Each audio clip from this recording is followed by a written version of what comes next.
Hello boys and girls, ladies and gentlemen, this is Defub21 and we have a new video game trailer for us today. This is for the game Space Hulk Deathwing. I don't know much about this trailer at all. I don't think I've seen or reviewed any trailers for this game before. Assuming it's a Space Hulk game, I'm guessing it's like a video game version of the Space Hulk tabletop game, so it's kind of turn-based sort of strategy game. Well, I don't know anything else about this, so let's take a look and then I'll let you know what I think. Peggy 16.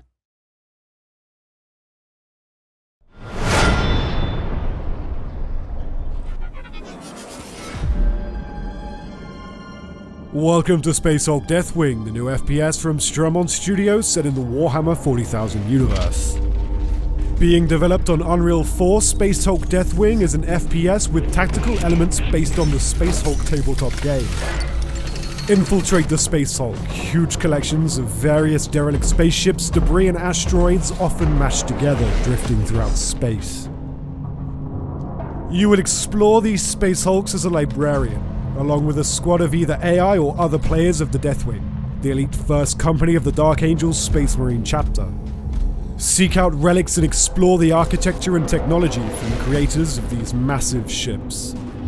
With a story co-written by renowned Dark Angels author Gav Thorpe, Easter eggs are hidden around every corner.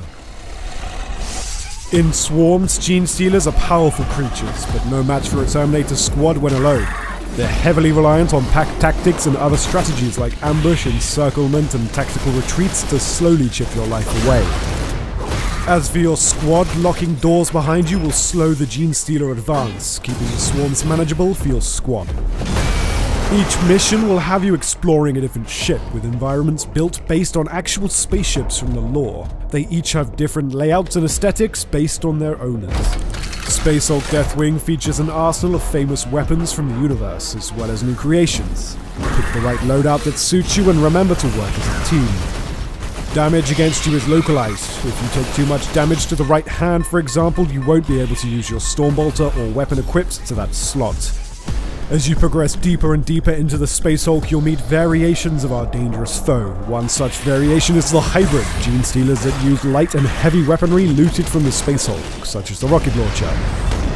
Another lethal foe is the Broodlord, the ultimate product of Gene Stealer evolution. It'll take all your teamwork to overcome. We look forward to revealing more about Space Hulk Deathwing over the coming months. Thanks for watching.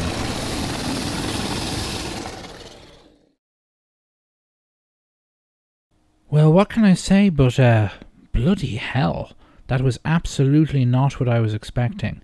It's possible I've seen a trailer of this game before because there's just been so many Warhammer 40k games announced and released over the last couple of years. A lot of them, quite frankly, bottom-feeding type stuff. But this is the first, at the very least, the first in-game gameplay or trailer based around in-game gameplay for this game. And one, Unreal 4 engine can do some really amazing stuff. 1 and 2, it looks fantastic. And in a way, it's kind of not surprising at all, because what this game, this trailer seems to give the impression, is basically this is Left 4 Dead 1 and or 2, but set in the Warhammer 40k / Space Hulk universe. And it actually makes an awful lot of sense. A 4-player team-based Left 4 Dead style video game, or like, say for instance, something Vermintide that's currently out on Steam is doing very well. We've got 4 human players playing together as a team against computer controlled adversaries through various levels, and you've got a kind of director AI, as with the Left 4 Dead games, that's watching you and throws bad guys at you of different types and varieties at different times based on what you're doing. That is dynamic, and therefore each playthrough is very unpredictable. That looks, Space Hulk is actually, in retrospect, the perfect IP to go with, universe / game world / story to go with for that type of game. It looks fantastic. It really, really does. We don't know much more about it. There's a persistent leveling system like this. So talk about relics and stuff. Is that stuff you find in each playthrough that you can use mission after mission after mission and so on, or what's that to do with, or is it just gets you points or whatnot, or better gear in each level? I don't know, but it looks fantastic. It's really got my interest. The one thing I'm thinking of right off the top of my head, could you imagine playing that in Oculus Rift or PlayStation VR or HTC's VR system? Because like you're like a Space Marine in Terminator armor, you got the VR headset on so you can look around and the world around you. That could be absolutely amazing. Although considering how amazing looking that game is, the kind of graphics rendering power you'd need to be able to do that properly. I mean, you're definitely talking a multi-GPU system or a really, really high-end existing GPU. That would be my guess anyway.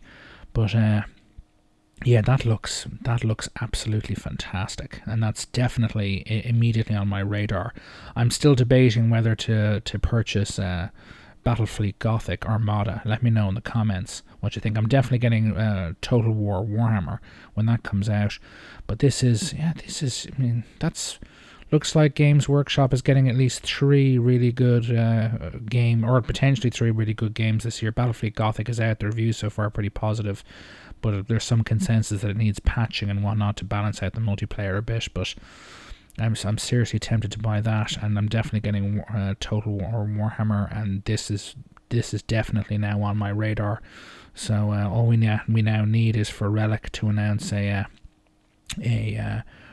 Dawn of War 3, and I'm really your Warhammer, your Games Workshop fans will be absolutely, it's an embarrassment of riches at the moment. It really does appear to be that, all right. So let me know what you think in the comments about the trailer. Obviously you know what I think. Let me know your comments on whether I should buy Battlefleet Gothic or not. If you like this video, please like it, and if you haven't already subscribed to my channel, please do so. This is I'm very, very impressed by this. Very impressed indeed.